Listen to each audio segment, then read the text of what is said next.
But like our faces are being recorded right now. Yes. Oh, okay. You look beautiful.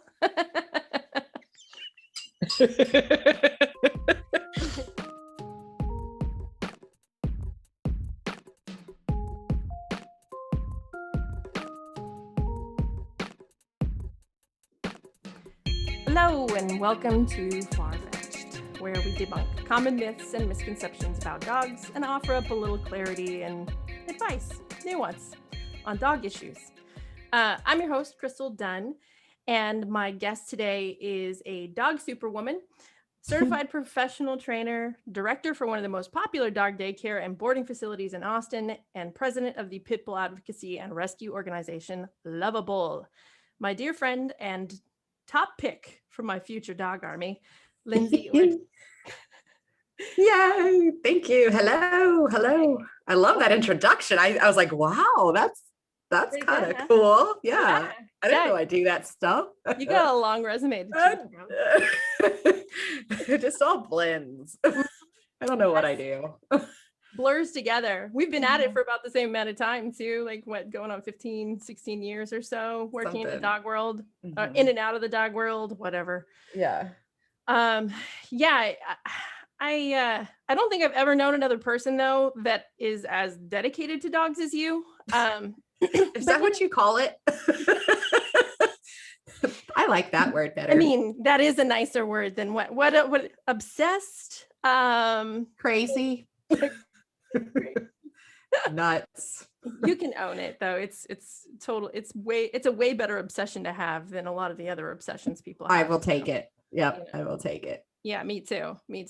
I get accused of it all the time and I've just learned to embrace it, right? Like, Yeah. But as is with all dedicated dog nerds, we're complex people and we have many passions outside of dogs. And before we get started, I actually wanted to talk about one of your other skill sets and highlight this lesser known talent of yours. And namely, what do I do? Namely, I wanted to talk about your killer dance floor moves. Yeah. Okay. Yeah, you know what I'm talking about. You know what I'm talking about. Do I? I don't know. You may not look like the textbook example of a badass breakdancer with your dangly dog earrings and collective t-shirts with dog faces on them. But I have witnessed firsthand you do the worm on a dance floor in front of hundreds of people. I didn't even do this. I don't even remember. It was at a conference. It was a night filled with mechanical bull rides, velcroing ourselves to inflatable walls, and slightly and scooter riding through downtown Dallas. Yes. Okay. It's coming back to me. Yeah. That's actually a fun memory. I like that memory. I think it was Dallas. It was Dallas, right? I think so. It was one of those. It was one of those conferences. Yes. Yeah. Gosh, I miss those pre-pandemic days. Oh my goodness. I know. You conducted a masterful worm and then you led a full conga line and people followed. Those are leadership skills, Lindsey. And there's a will, there's a way. And that will was named Margarita. You also stole someone's cowboy hat and rode the bull many times. I did. Bull. I wouldn't say stole. I kindly, politely removed and asked. I don't just steal. You can't be a Texan and just steal somebody's cowboy hat. That is sacrilegious. That's true. It's a good way to get punched, especially it's a very, very good way. Yeah. So, but I wanted to highlight that for everybody because I want everybody to understand that we're complicated people and that we have a lot of interests that do go outside of dogs, but also those interests do feed our skill sets with dogs because, one does need to be quick on their feet. You never know when busting out the worm at a training session is gonna I think it's absolutely imperative that you be able to do the worm. Right. As a dog trainer. It is. It truly is. Yeah. So I should probably move on to the actual topic of this episode before that'd be good. Incriminating, but or more incriminating. But I had to, I'm sorry, I had to give it praise.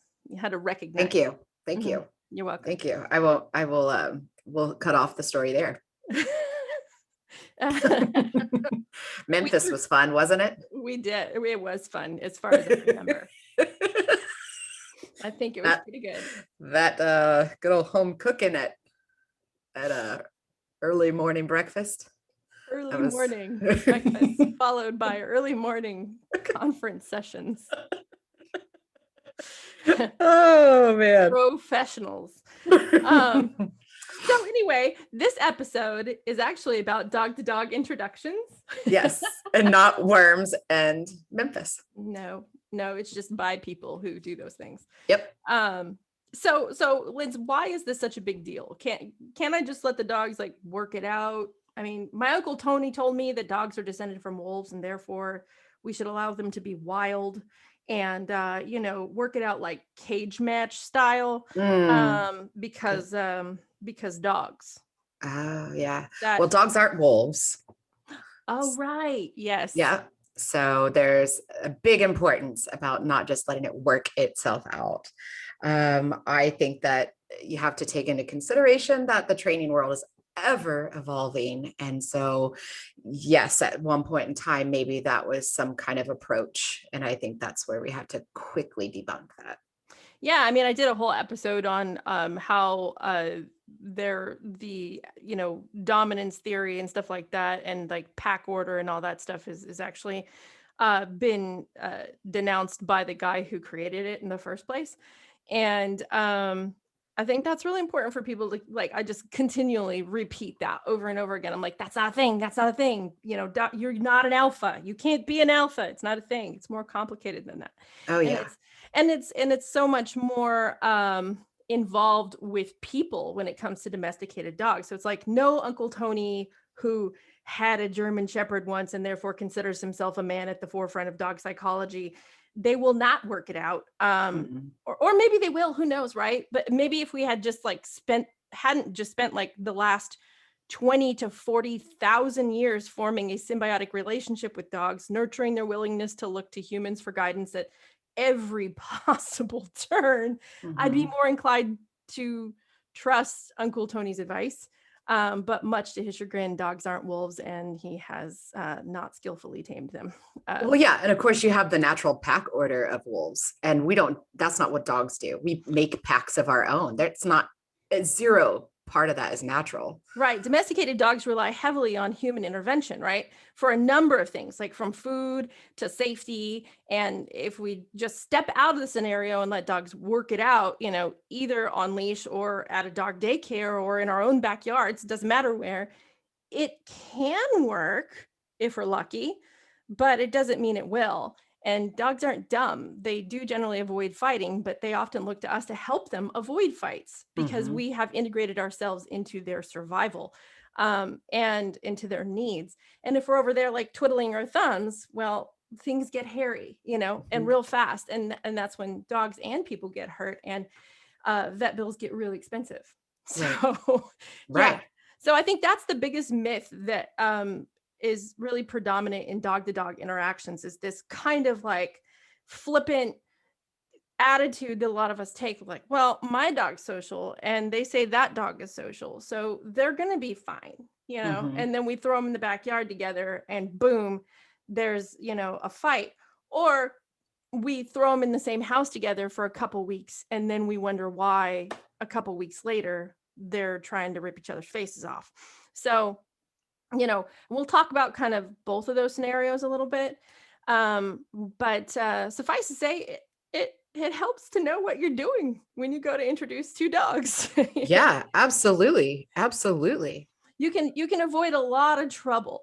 So let's go through the early stages of introducing dogs, which is when we're just kind of doing like our matchmaking, right? Whether you're like matchmaking to dogs or a dog to a family who's trying to adopt that dog, who also has a previous dog or established dog, or you're just looking to pair your dog up with a play pal, or the daycare is trying to pair up your dog with some play buddies, or whatever situation. It pretty much applies to all. There are some things that we kind of we consider, or you want to consider ahead of time.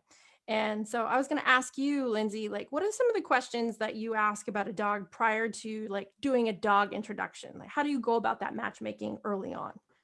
Oh man, there's so many factors. That's why it's just never a simple phone call. We go over um, what their environment looks like. We want to know, what is that dog's history that's in the home currently? Have they had issues before? If so, with who? Everything is taken into consideration as far as just because somebody says they have a male dog that's been in a scuffle with a male, I'm not going to say, oh, well, then I can't give you a male. There's so many factors because you have to take into consideration, like, was that other male intact?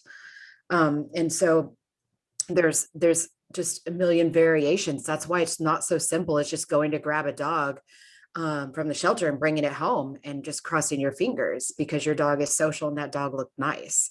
And that's kind of why the rescue, like people who talk to rescues often feel like they're being grilled by the rescue organization. Is like, there's just so many questions that we need to answer before we can really match a dog. It's a long process. What else do you ask? Well, so, I mean, we're going to find out like who's also in the home. Do we have a bunch of little kids? Because that's going to factor into things, especially if I have a dog that has some drive and really loves toys. And, as far as the compatibility between the two, are they one that likes to engage, or do they tend to kind of carry themselves high with confidence? Are they a little bit more aloof? Are they there's there's also like the size discrepancies. For sure. Like, size, are we trying to pair sex, a 60-pound dog with a 10-pound dog? Right.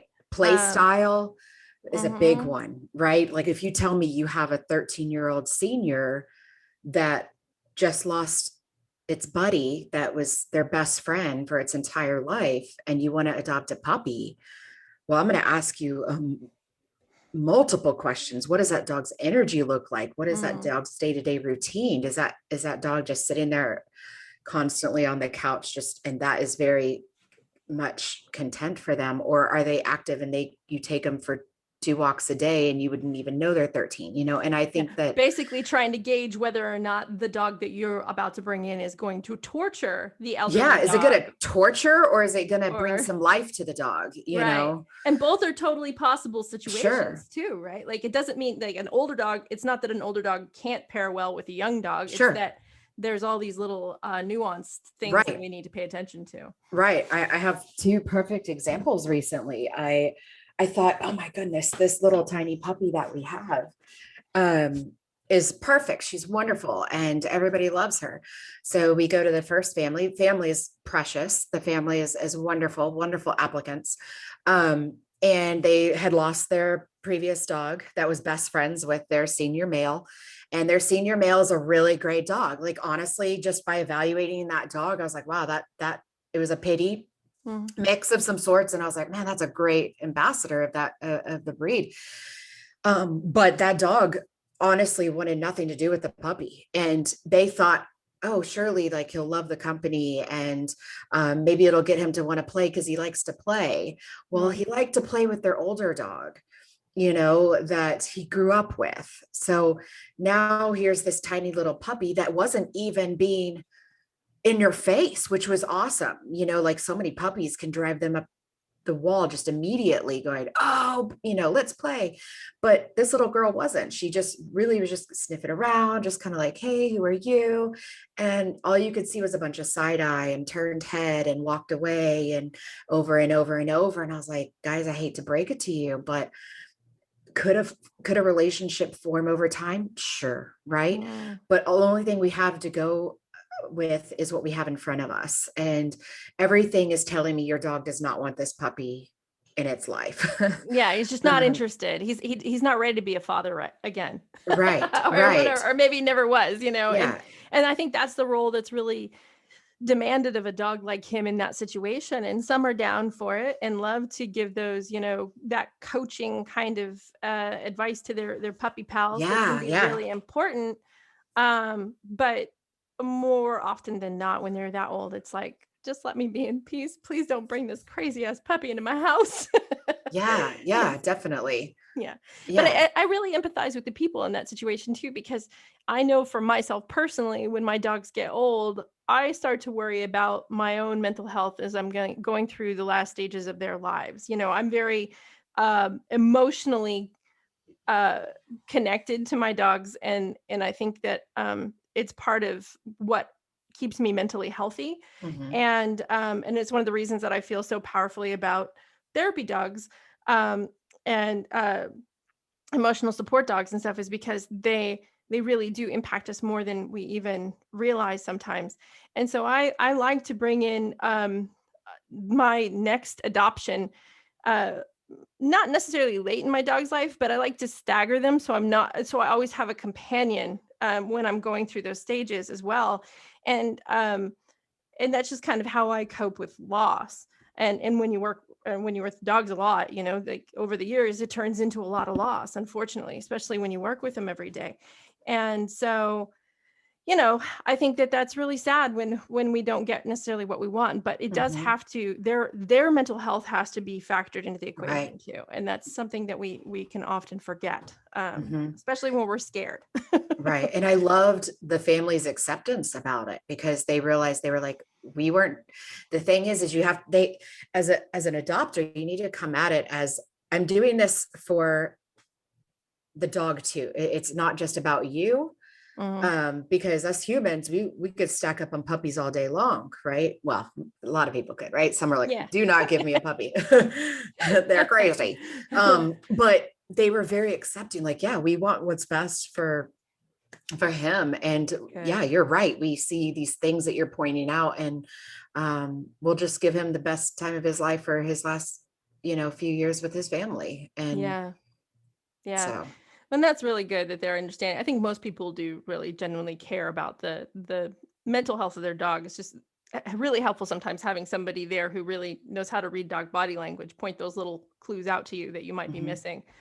Um, and then of course, back to questions we ask. I mean, there's also things like, do you know if your dog prefers males over females? Do mhm, I mean, male to female partnerships have a higher success rate in the dog world, right. but same-sex dogs can get along. It's just Sure. we have to be kind of extra careful. And if there's a history of a dog not taking to other dogs of a certain sex, that can be really helpful information for us to know like who might be the best match here. Just out of the gates, okay, we're just going to bring a boy in because we know that, a homegirl that we're pairing him with is probably not a fan of most of the females in the history of her dog park trips or whatever. Mhm, mhm. And people can really kind of like reflect back on their dog's history and think about those things and kind of come to some aha moments like, oh yeah, maybe she doesn't like female dogs. Maybe that's Right. kind of what it is. So those are really common questions that we like to ask, obviously just to get an idea what we might be walking into. Mhm. Yeah.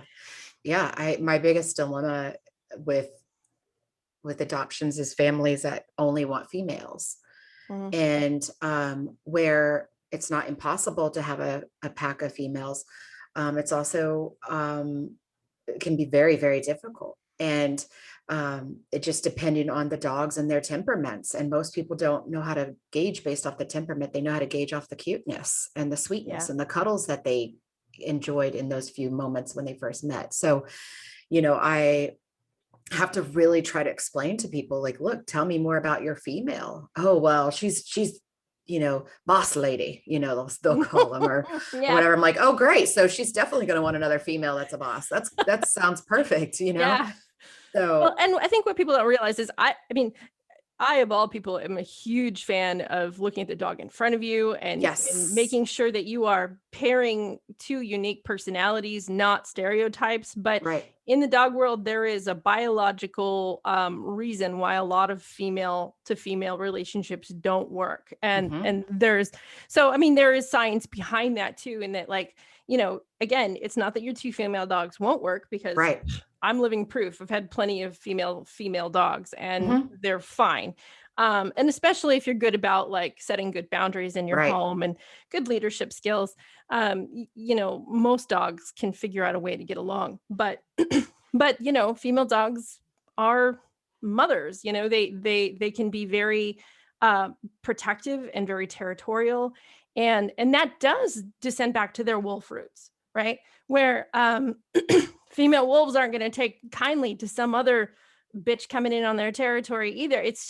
It's not really built into them to be fully female to female friendly. And we see this very common in sibling female relationships, right? Where like there is a common thread in the dog world where you hear time and time again, like, oh, they were females and they were siblings. And I mean, pretty much any trainer who's worked in this world for a long time goes, whenever they hear that. Cringe. Yeah. And when you're talking to somebody on the phone about a case like that too, you're asking, okay, how do they know each other? Are they related and everything? And anytime they're like, yeah, they're siblings from the same litter, both female. They only started fighting, 3 years after living together. What the hell happened? And you're just kind of like, oh boy, this is going to be a tough one. Like if we can work it out, great. We're going to still try, but I'd be lying if I said I didn't walk into that case with a little bit of extra pessimism, and dog to dog, aggression cases are hard enough as it is. Right. But so, yeah, that is something to consider too. Like, if you got your heart set on having all female dogs, maybe also consider that factor. Yes. You might have a more peaceful coexistence with adding in some male presence. Right. And there's just a touch on that too. I mean, males tend to, when they're going to get in a dispute, it's a lot of times it's to show off. It's to show the bigger man. Whereas females are like, oh no. Let's brawl, friend. You just shut that shit down right now. Yeah, that's good. Yeah, absolutely. So, I mean, females do tend to fight a little bit harder at times. Not to say that boys don't have it in them just as capable, but that tends to be their approach when it comes to arguments. They tend to have their own little special bags of issues, and on both sides of that fence. And I think just finding your balance is the key. You just gotta weigh all your dog's personality traits, their temperament traits, how those have blended together, what they were born with versus what they've developed over time, how those are going to click with another dog, and try your best to predict it. And with that said, you'll be pleasantly and unpleasantly surprised from time to time. I've been to plenty of meet and greets with dogs where I thought things were going to go swimmingly, and we'd asked all the right questions. And then just for whatever reason, it just wasn't a love match, versus other times where I'm like real skeptical going in. And they're like, hey, we're besties. And you're like, really? We're like, thank the good Lord. Yeah. It's not a perfect science by any stretch, but it does help to, again, know what you're doing, right? So how do we start the process? Once we've kind of done the initial like interview process, or like ask the questions about the friend's dog that's going to come over. Well, what's he like? Is he territorial about his toys? Is he used to sharing things? Stuff like that. Now we're to the point now where we're going to introduce dogs. Lindsey, you do this all the time with pit bulls, which are fabulous dogs, but can be extremely strong, excitable, and sometimes pretty dog selective. What's your favorite method for first meetings? We'll say like in an adoption or foster dog meet and greet assessing scenario, for example. Sure. So it depends, right? If I have dogs let's say I have 2 adult dogs, for example, if I know that there's some leash reactivity that's going to be involved, I have to take that into consideration, because there are times where being on leash just increases. And so going on a parallel walk together around the neighborhood, although that's my first choice, is not always my best option. So ideally, my first approach is going to be to have the family bring out the dog, not meet at all yet. Let them kind of keep their distance and see each other. And we're just going to start our walk. We're going to just keep our momentum going. Dogs do much better when in momentum going towards something versus having to figure out what's the next thing. So if we're walking, we can walk a good, 6-7 feet apart. And just we'll walk as long as we need to until I feel like their body language and is settling and they feel like, hey, I'd like to, sniff you. And ideally, we do want to try to do rear end sniffs. So allowing one person to kind of walk ahead and let the other dog kind of come up and sniff the rear and vice versa.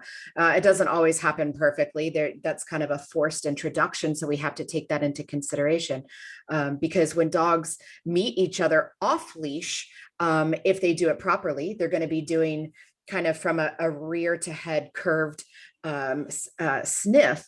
But that's a little bit harder when you're on a leash. But we need to do leashes for our safety.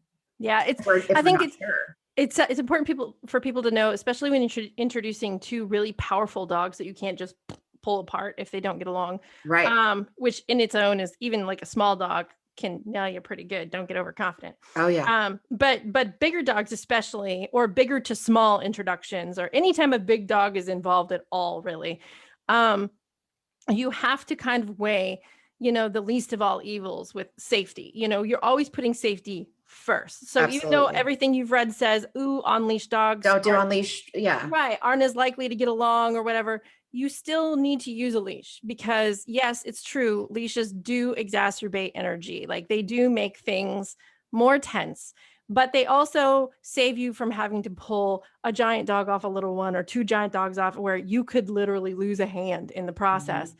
So obviously the leash wins in that situation, right? And the butts and everything. So my advice with pack walks has always been like, walk them till they're tired and they don't care. Like if they're still glancing over at each other all weird and stuff, like that's not the moment to bring them closer together. You wait until they are bored at every point in the distance. Like as soon as they lose interest across the street, you move to the other side of the curb and then you close in on the street. And then you're on the other side of the opposite curve while they're on the sidewalk the whole time, or you're bringing them together in the middle of the street. But either way, at each point you're moving closer, you're looking for disinterest. You're not looking for like cautious curiosity even. You just want a dog who's literally bored with the process. And that's your marker for saying, okay, let's get a little closer and push our boundaries a little bit more. And once you're finally close enough to do some like butt sniffs and stuff, hopefully by then you've had a chance to let them smell some of the other dog's pee and remove some of the other curiosity that's packaged in there that's going to up that energy level. Energy in dogs is toxic. Yeah. And I can't say it enough because they operate at all of them start at a certain level, right? Like they don't all start calm. No. Some of them operate at a higher wavelength than others. They come in at a 10. Yeah. Right. But you can think about it as they all have this max thermometer that they're working within, right? And if they are already amped up because they're around a new dog and they're outside on a leash and everything's already excited, you're already dealing with prepackaged excitement in that dog when you go into that introduction. So you want for that to dissipate before you push your luck anymore. Because as soon as that dog gets to the hot point, that even if it's friendly, excited energy, that excited energy turns toxic, right? There is a tipping point for every dog. Some have a bigger temperature gauge than others. Right. But there's always that ledge that you go over where things go from super excited and happy and wiggly to, oh my God, and boom, and the dogs are in each other's faces and things go badly. And it's very confounding for people to watch because they're like, what the hell? Rufus is usually such a social dog and all of a sudden he's biting this other dog's face and you're thinking, well, yeah, but Rufus was basically suffering from road rage by the time he got to that other dog, and nobody is in their normal state of mind when they are road raging. So it makes us do crazy things, and it happens the same for dogs. He was too hot, and you got to bring down the temperature before you bring the dogs together, and the cooler the temperature, the less interested the dogs, the better the outcome in my experience, to the point where some meet and greets I've been at, by the time we get the dogs together, the dogs are like, oh, hey, Yeah. You know, and the people are like, oh, they're not fast friends. And I'm like, yay, perfect. Look at them sniffing grass together. That's exactly what we want to see, right? They're not sniffing each other. They trust each other enough at that point to actually put their nose to the ground next to each other and share a sniff. That's good stuff, right? So yeah, I love all that stuff. And the butt sniffing part too, I call them drive-bys, because you never want to linger too long. Never linger too long. One to walk. You bait the one dog with treat to distract them a little bit so you can force the drive-by. And the reason I do that is so that they can sneak a sniff in and again, you know, dissolve some of that curiosity about the other dog without having to deal with the pressure of the other dog evaluating them. And then you take turns. And again, by the time you're done, both dogs are like, whatever, hopefully. And you know, what's hard too, is I'll have people go, oh, he does not do good on leash. Like we cannot do the leash walk. And what I'll always say is like, let me try, because granted, you know, I don't do leash introductions at my facility, right? We run a board and train play day, right? Yeah. We don't have to, but it's also not that dog's backyard.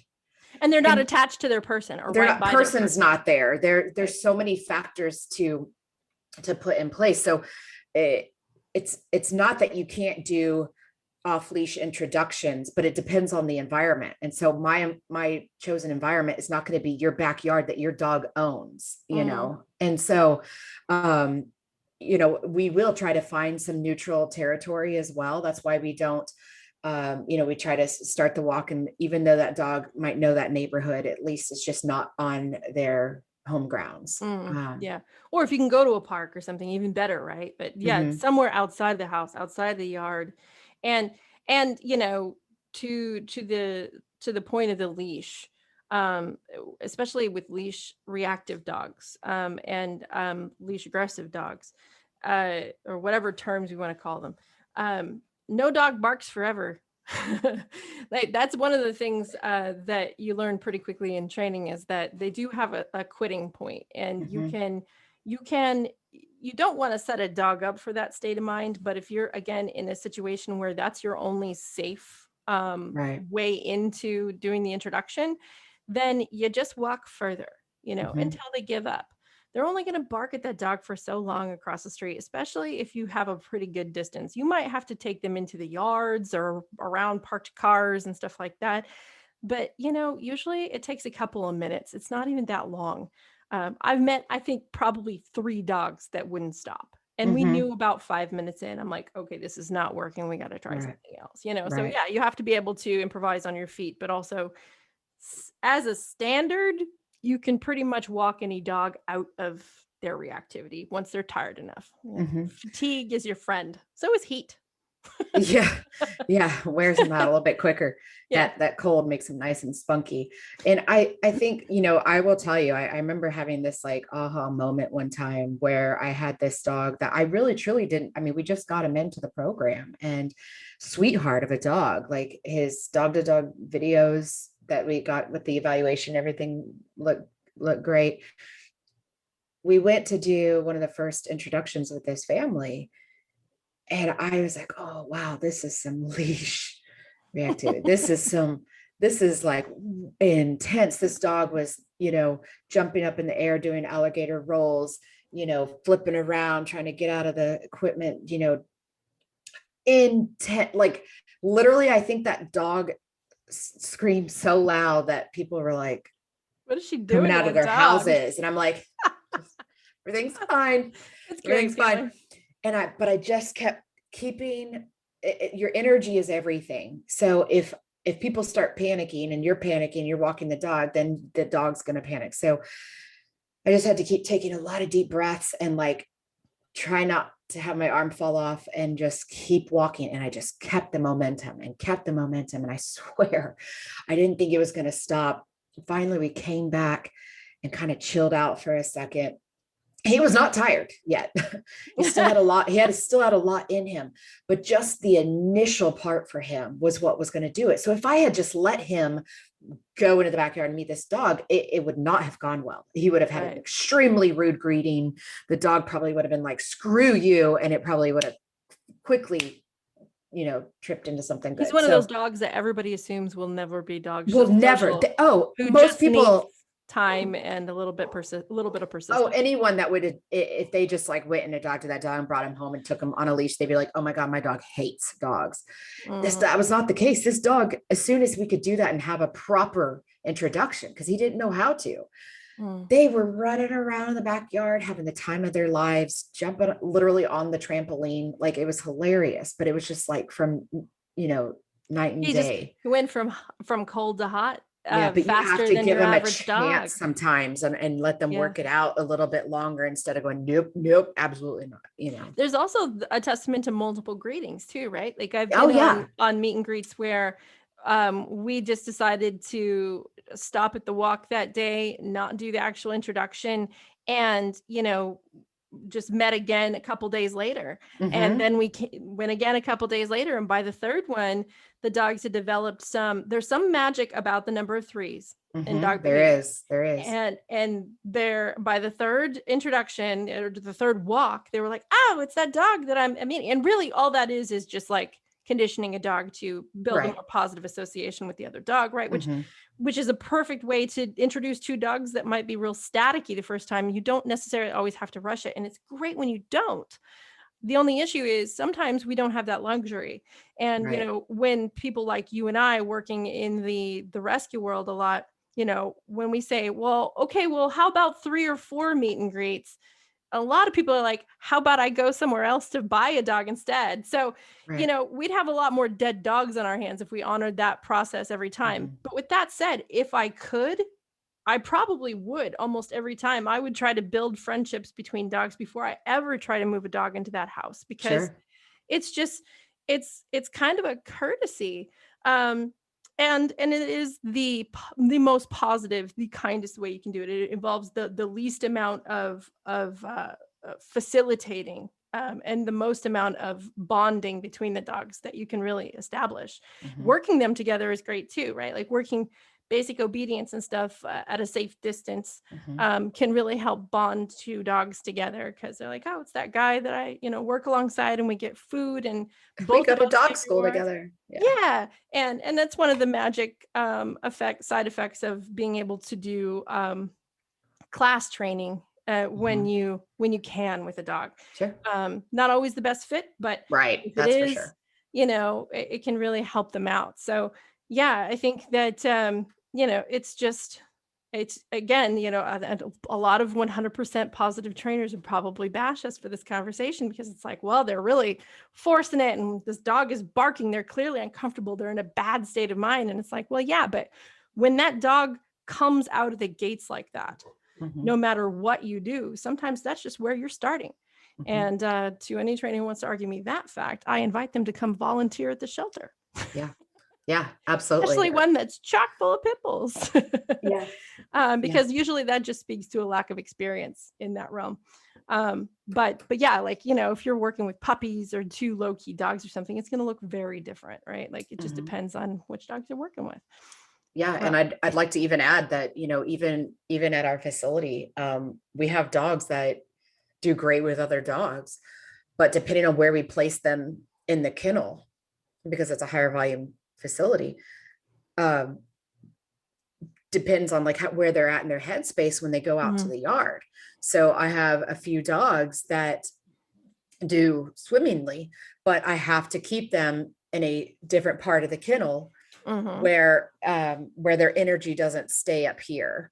So a lot of them can be in the kennel and be like, I'm good, but even then you're still always at a slightly increased state of arousal. But I have dogs that if I did not have that transition into the yard, they would hit that yard just as hard and super hot. And target and come in and just whoever's first. Right. And it wouldn't even be that they would want to be aggressive about it. It would just be that they were so rude coming in that the other dogs are like, who do you think you are?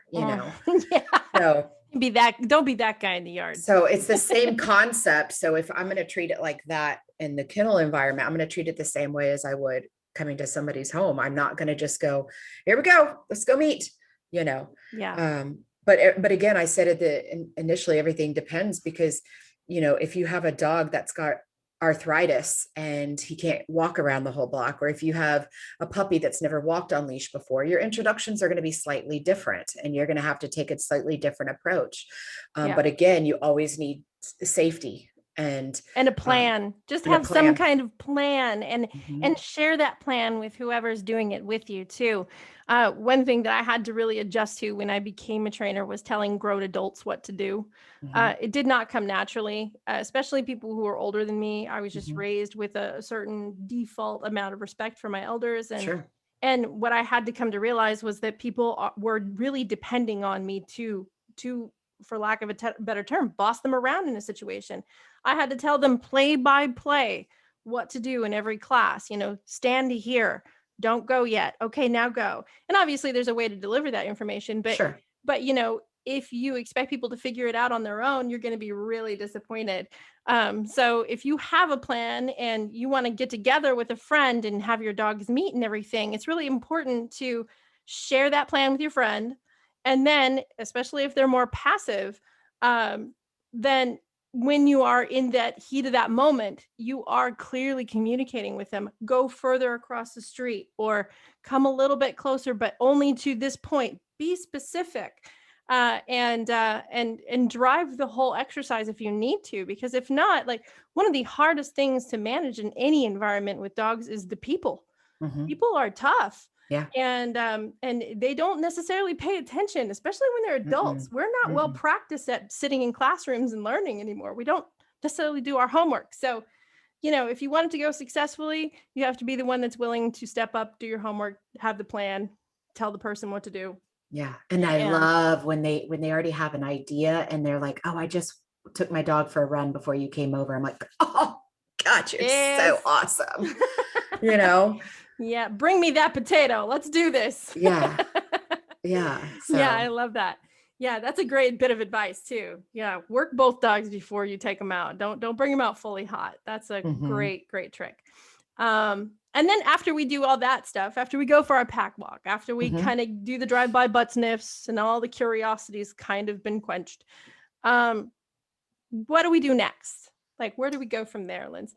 Yeah. So I'm typically going to head to the backyard if there is one. Hopefully there is on a few occasions, might have an apartment or, a house that just doesn't have a fenced in yard because they live on a bunch of acreage out in the middle of nowhere, whatever. But let's just say this pretty standard one is going into somebody's backyard. So at this point, the dogs have given me a lot of good feelings to know that if we move forward, that it is going to be a positive experience. And so once we go into the yard, we're going to first, I like the new dog to kind of go around the yard first, just kind of on its own, let him kind of get his sniffs out and figure out where he's at, get the other dog some water in the meantime, whatever. And then just kind of slowly, always loose leash.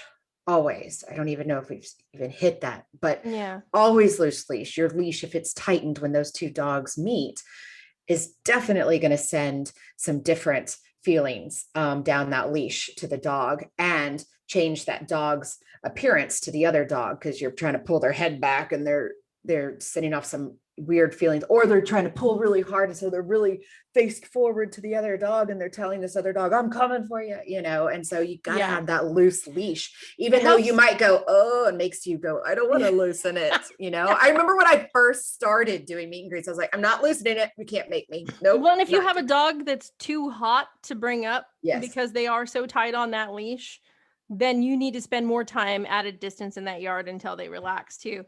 And then you can do, if you're limited on time, one little cheat that you can do too is you can walk in the scribble pattern. So where basically the handler with the leash in their hand is just walking the dog in circles until they get closer and closer and closer. You're just widening your circle each time. And that can really help foster a soft leash and distract your dog into following you through that process instead of just fixating on that dog, so you can kind of diffuse some of the energy there too if you need to micromanage the situation. But time is your friend, right? Like, just take your time if you can. Like, some meet and greets last hours. Oh, they do. They do. Yeah, absolutely. And what's crazy too is it's always in that last 30 minutes that we think, oh my God, they're doing so great. And then Yeah. something happens, or, oh my God, they're really actually clicking. This is awesome. Wow, where did this come from? And so, yeah, you can't go in and just quickly Yeah. ixnay unless it's You have some really dogs that bad. are some dogs are really good at like putting on a show, right? Like Mhm. they'll appease you in the situation until at the very end, and then they kind of turn into from the human perspective, it looks like they've turned into an opportunist, right? Where it's like Mhm. all of a sudden they have some freedom, all of a sudden the leash is dropped, and now they go for it, right? Which is why once you are to the point where you're in the backyard and everybody's kind of socializing and things have kind of calmed down, you don't get overconfident. You don't take those leashes off, Mhm. because even if they're just dragging on the ground, it's something to hold on to if you need Exactly. to. I've stepped Exactly. on those leashes Oh with travel yeah. dogs so many times. Oh yeah. They're lifesavers. They really are. People are like, you want to leave the leash on? Like, Hell yeah. yeah, I do. Yeah, too. Um, and granted, there's going to be some really playful guys that get all tangled up in their leash, but I don't care. I can handle untangling really fast than I can trying to pull two dogs away from each other without one. So, Yeah, no thanks. No, yeah, thank you. right. Oof. Well, and also like the equipment does matter too. I should point out, you don't want to do a meet and greet on a chain leash. No. Honestly, chain leashes have a very small niche where they can be used effectively. Mhm. Meaning not a choke chain, but meaning like an actual chain leash. And Yeah, there's the some actual dogs that chew through them. right. But other than that, don't ever use a chain leash. They suck. Mhm. And they hurt on your hands. But the best Oh equipment yes. is that just get a martingale for that dog, which is a no Mhm. slip collar, right? That little loop that pulls tight, won't let the collar slip off when they're trying to like wiggle worm their way backwards or something to, worst case scenario, wiggle out of it so I can get at the other dog. Right. But that and a comfortable soft leash, like a flat nylon leash can work just fine too, but I'm a snob. I've handled a lot of leashes and I like soft rope leashes because my hands are dainty and I don't like cutting myself up. Yeah. But but yeah, like a soft rope leash on a martingale collar is usually the best thing you can do an intro on. You don't want to do it on a harness because harnesses tangle. Mhm. Um, and you don't have very good control of the dog. You don't have control of the neck or the head there. And if things do get heated, you're gonna wish you had that control. So definitely pay attention to your equipment too, right? Mhm. Yeah, absolutely. Um, but So yeah, go ahead. no, Sorry. you go. um, Oh, okay. so So I'm just kidding. damn it, Lindsay. No, so like once you're in the backyard and everything works out there, then it's time to go to the house, right? We can finally go inside. Yes, absolutely. Just yeah, you just want to make sure the bodies are really loose and you feel really good about it. And then what I like to do is let the new dog go in first. Let the new dog go in, smell around, check out the place. Always make sure to pick up high valued items. Pick up their food bowls. The only thing you want down on that ground is a bowl of water. And you could even have a couple bowls if you want. More Yeah. resources of that, the better. But don't leave their squeaky toys or their favorite, squishy or their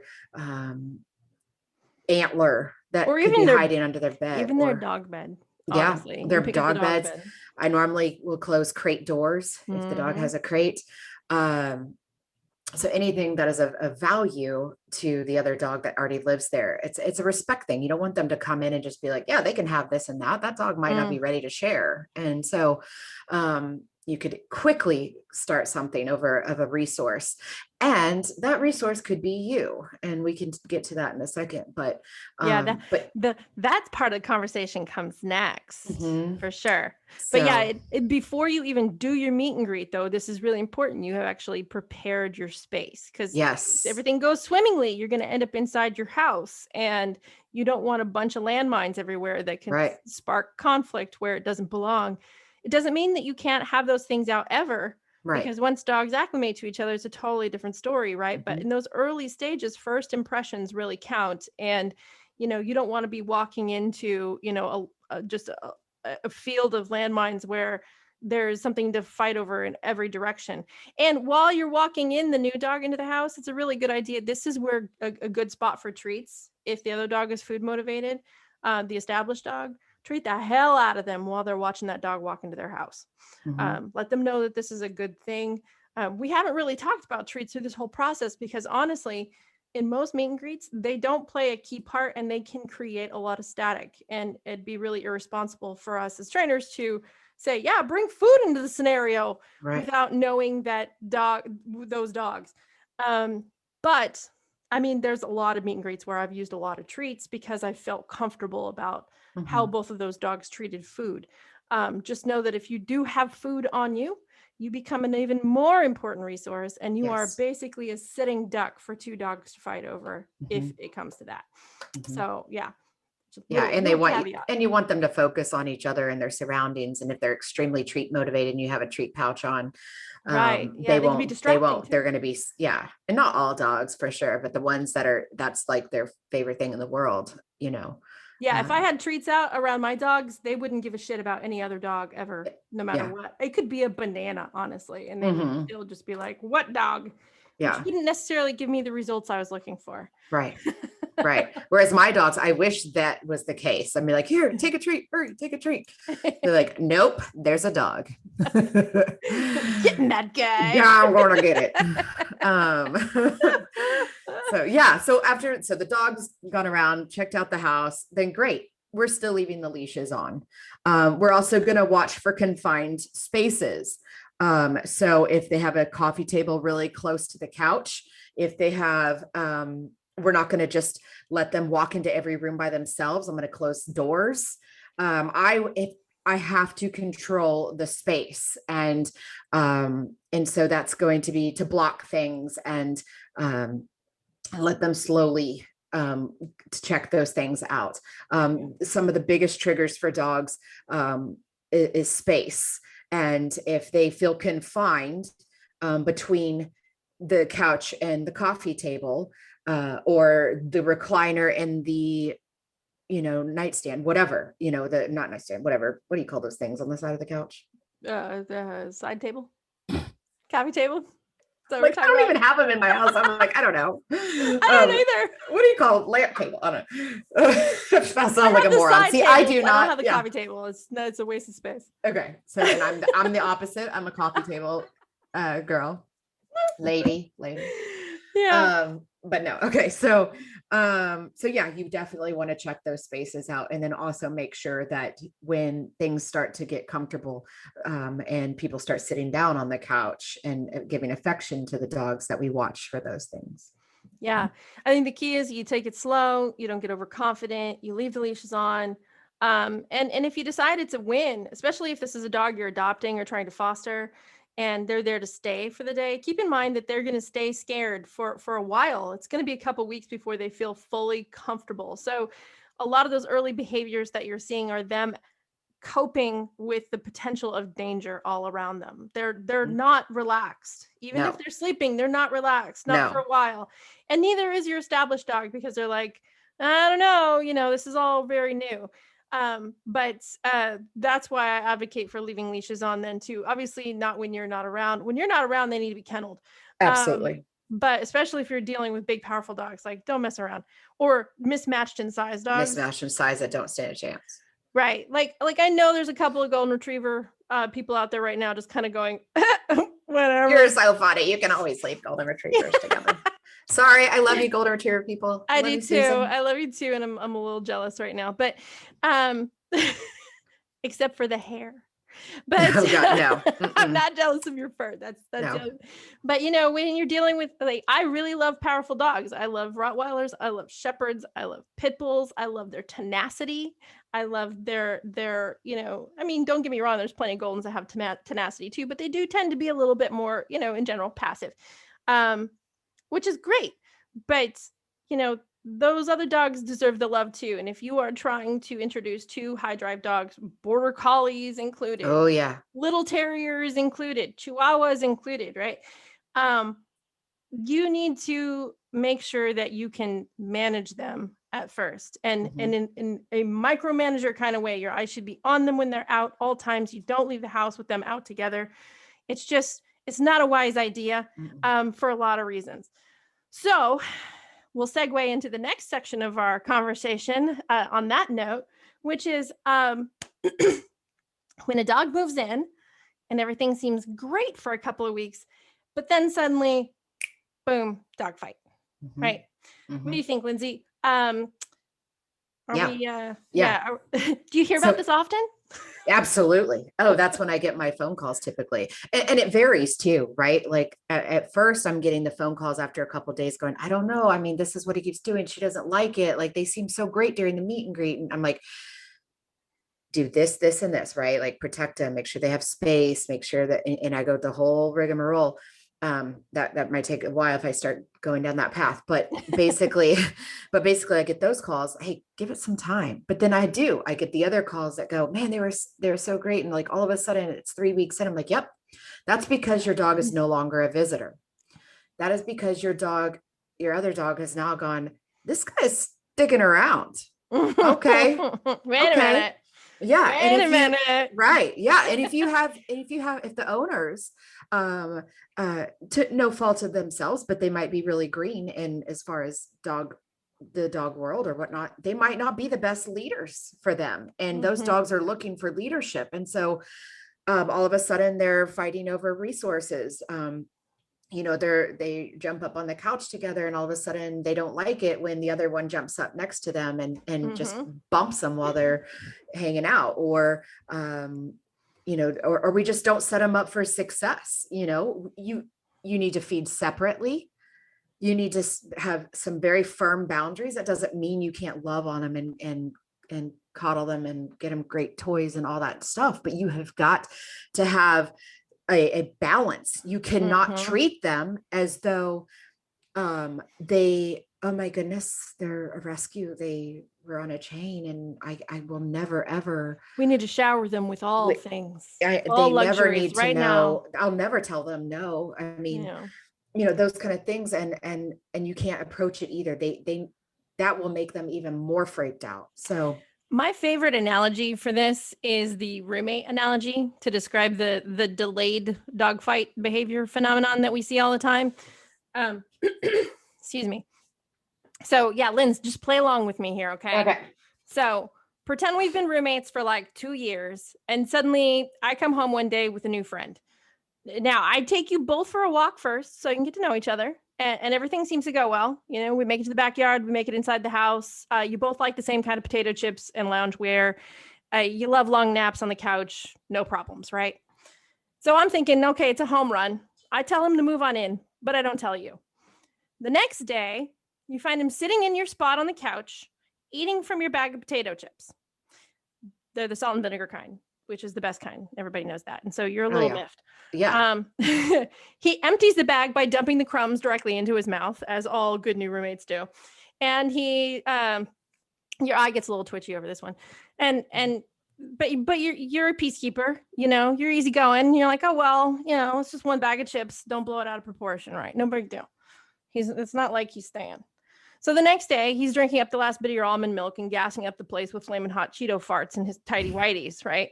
And you're like, oh, well, I can live with a little flatulence for the sake of friendliness and, like keeping the peace, whatever. And maybe you ask him nicely to like start wearing pants. So then the next day you're thinking, clearly this guy is like cruising for a bruising because today he's wearing my sweatpants. And I know I told him to wear pants, but those are my sweatpants, And finally, 2 weeks into this guy's still up to his antics. And your other roommate, hasn't said squat about any of it, right? Like you've actually gone to complain to me, but all I have to say is, well, but he loves belly rubs and he's really cute.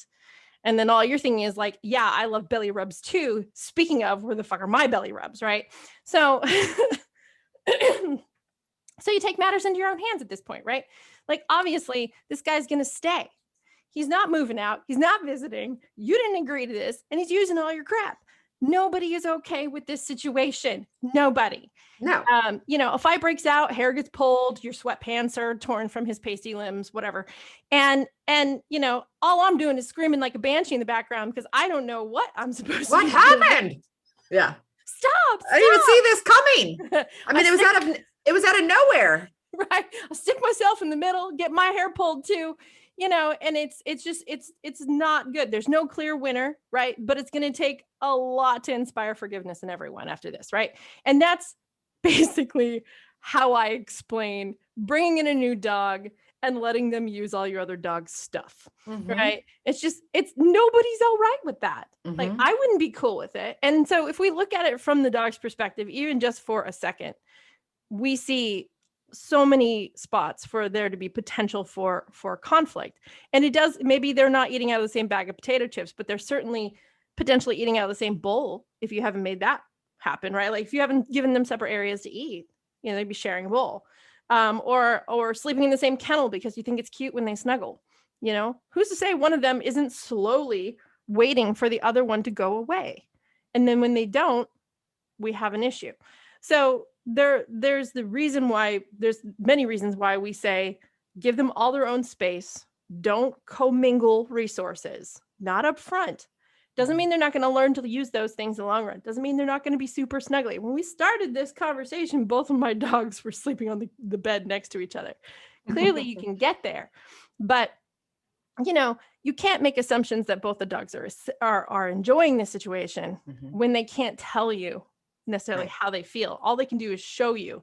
And more often than not, we're not paying attention. Right. So that's how it goes wrong, right? That's why you get that dog, bring that dog home, and 2 to 4 weeks later, you have dog fights, and not until then. So for anybody wondering about that little mystery, there it is. Yeah. And you know what? If you brought this guy home and we went on this walk, cool, we're buds, we'll have a Dos Equis later, right? And then the next day, he's like, I really want those flaming hot Cheetos. And you say, you know what? You can have one, but you're going to need to go over and eat it right here. And then here, Lindsay, here's your flaming hot Cheetos. I love this analogy. I know, now if he does have flaming hot Cheeto toots, okay, that I can't do. So like, that's where you're going to have to move out. We're not ask any of my friends. Like, I'm so this, I'm so sensitive to smell. Like every time we were flying on the airplane, I was like, Crystal, I swear to God, if somebody's, I can't do BO. You thanked me for not stinking one time. I did. I did. I said, Chris, thank you so much for not being a stinky person. I just, I'm not, I understand if you have a stench, but like, okay, we're going down the wrong thing.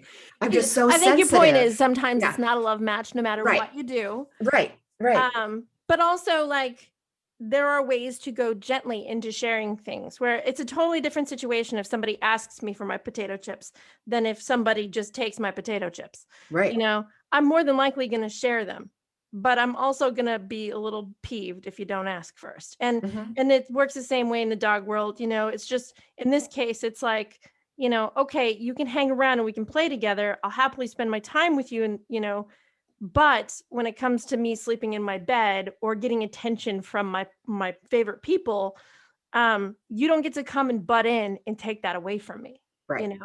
And there are ways that we can facilitate sharing and bonding those two dogs together in the process through training them together, through spending one-on-one time with them, especially with your established dog, because the new dog tends to get all the attention. Right. So, one little trick is to make sure you get a little walk-in with your established dog every day for the first couple of weeks. Up its resources. Yeah. And then also pair those dogs together in their walks too. So you're kind of getting best of both worlds, where you're building that positive association of, oh, this is my new walking buddy. And also, but I'm not sacrificing all of the attention and love. If anything, my quality of life just got better because this other dog came into the house. Right. So it's a lot of work up front too. And that's something that people need to their expectations need to be in check when you bring a new dog in.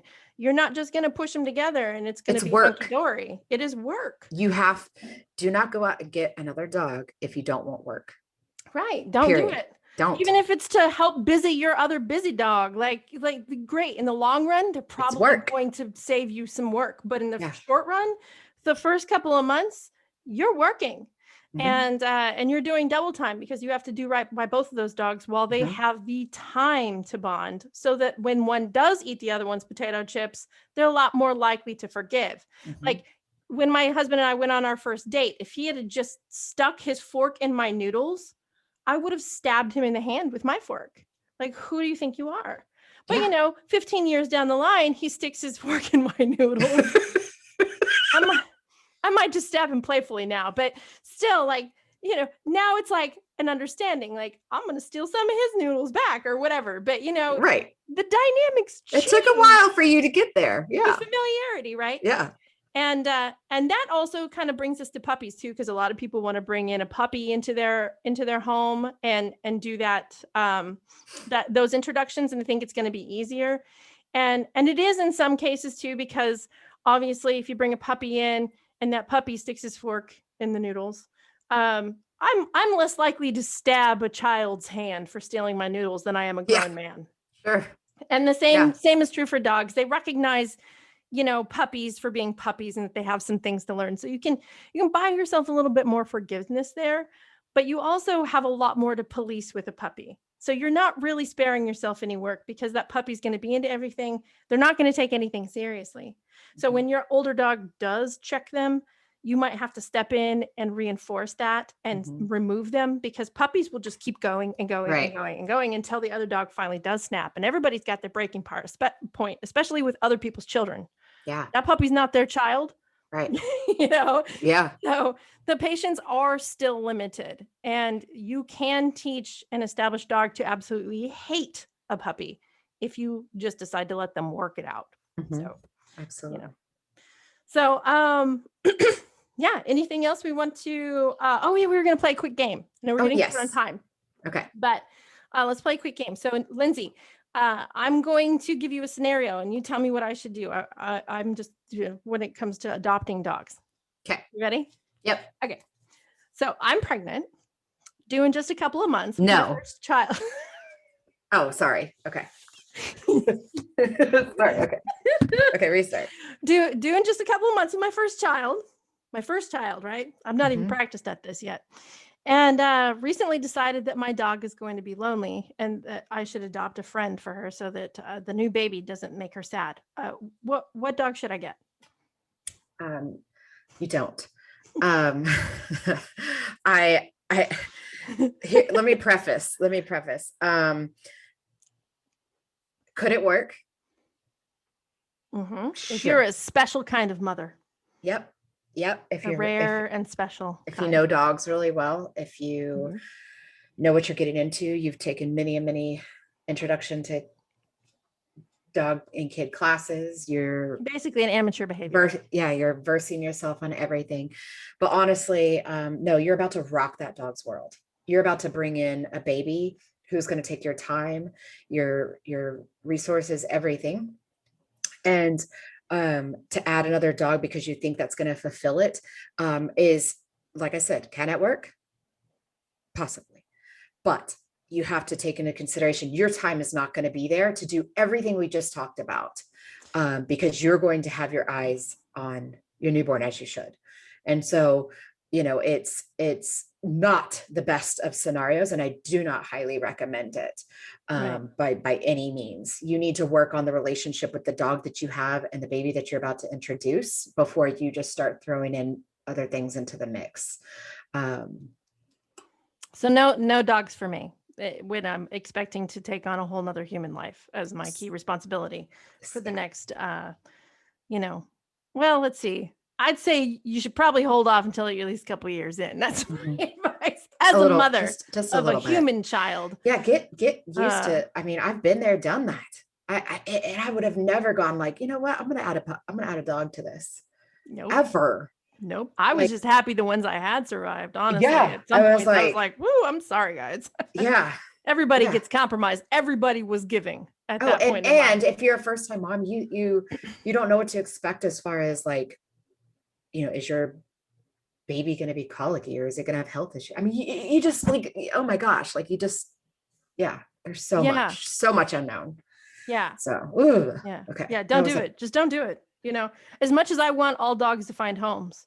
Absolutely. Not at that point. Not at that It's just a cost. recipe for disaster. Mm-mm.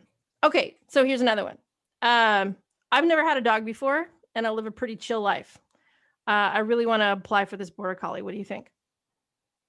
I would ask you, are you ready to not be chill? Collies are working dogs. What if I get two of them so they can entertain each other? Yeah, absolutely not. Oh my gosh, this is no. I like this game. I love border collies. I grew up with a border collie mix. One of the smartest dogs I ever had, who was actually chill, but that was because he was a mix, like not because he was a fool. Now, not to say there's not I had a border collie mix. He wasn't chill. Yeah.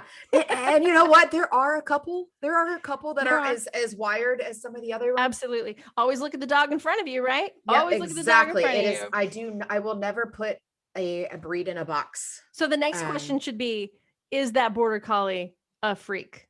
Right. Of what is that border collies? What does that border collie need? And that's what I'm going to say is, hey, here's what it's need. Or is that what you're willing to take on? Because you're about to spend possibly hours doing things, whether it's throwing a ball, going hiking, you have a lot of free time. Agility.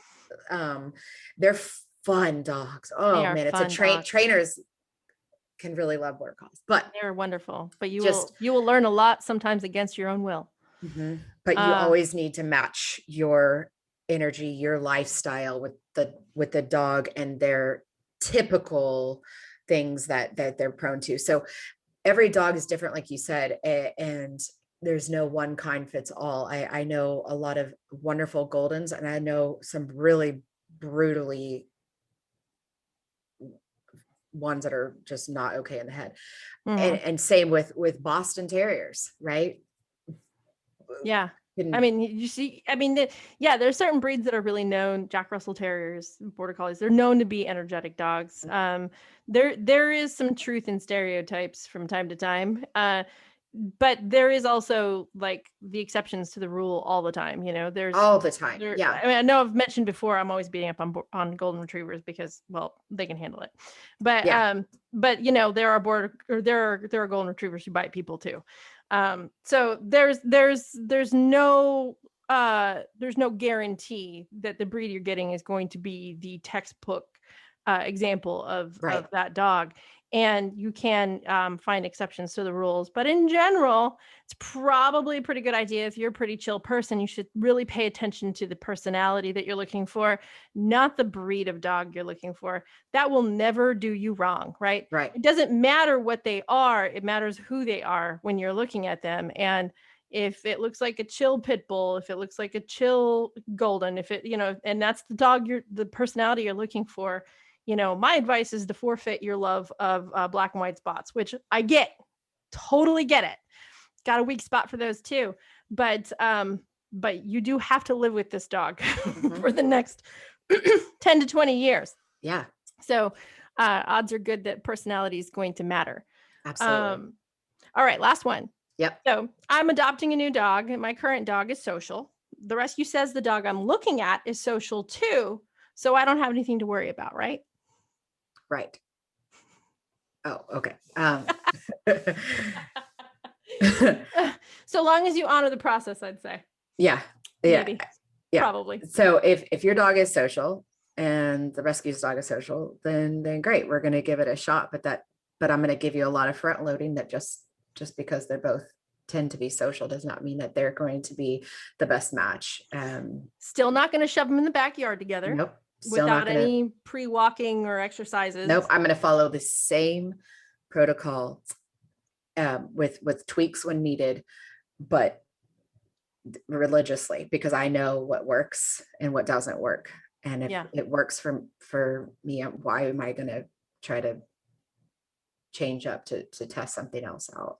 I think there are very few blanket statements in dog training that apply to almost all dog Oh, adoption situations, but yeah.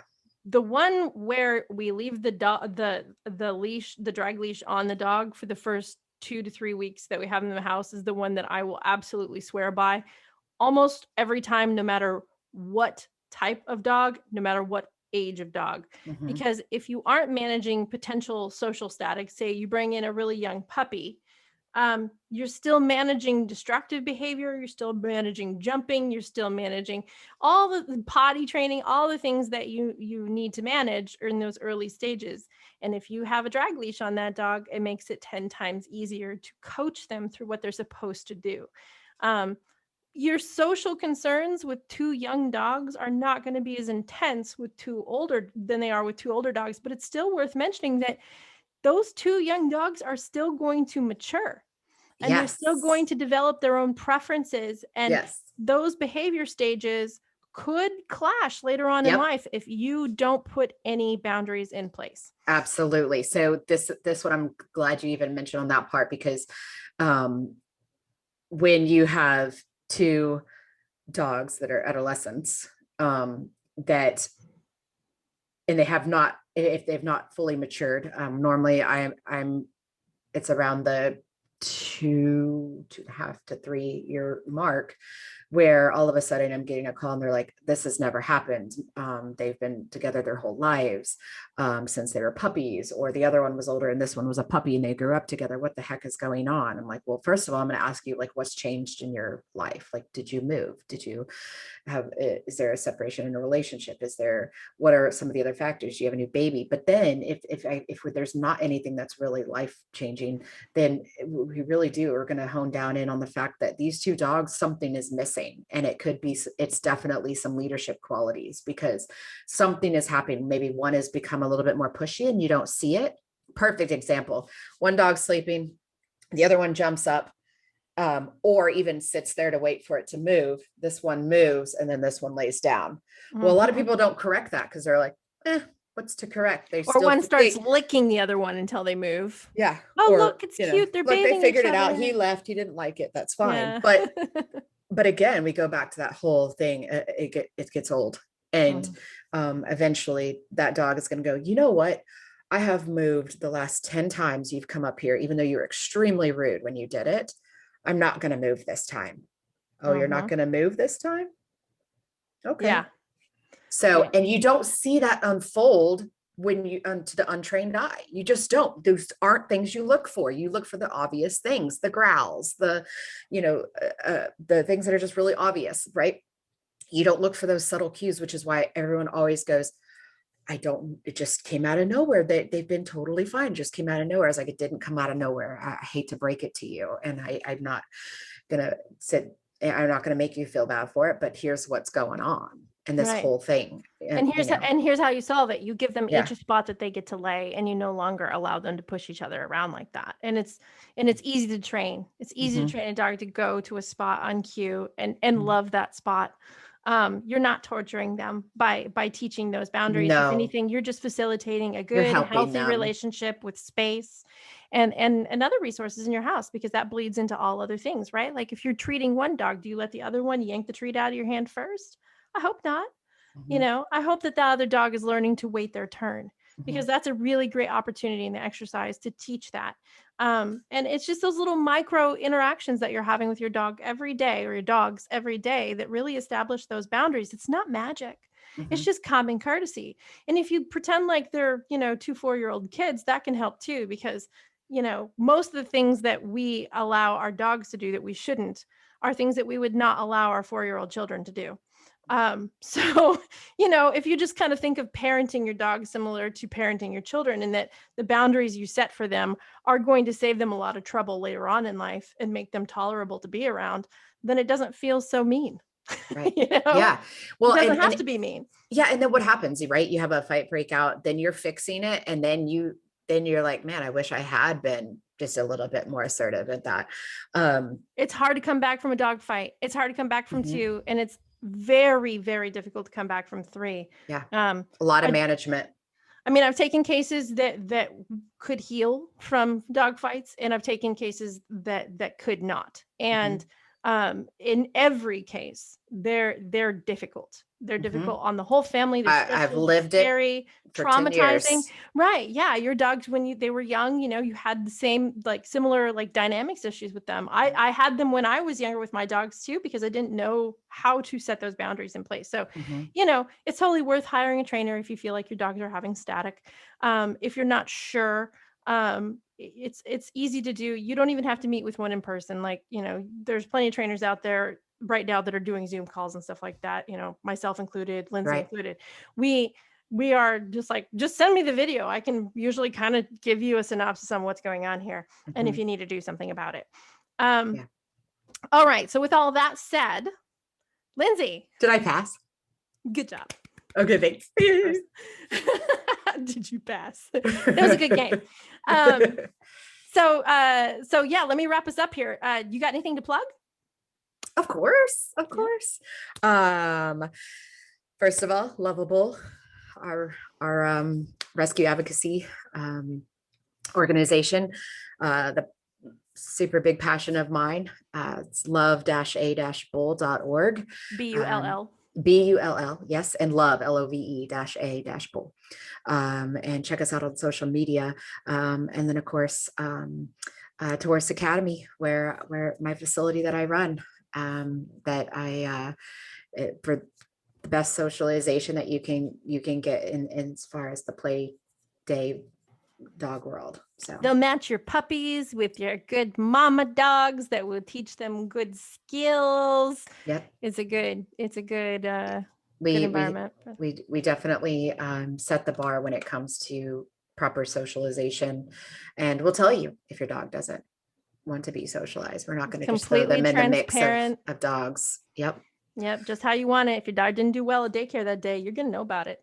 Yep. We get a lot of those dogs and we can set them up for success. So. Yeah. Awesome. Anything else?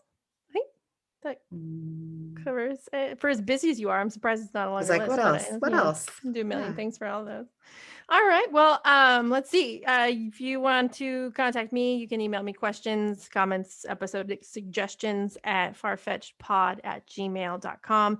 Catch me on socials at farfetchedpod, Crystal_Dunn at Twitter, on Twitter, whatever.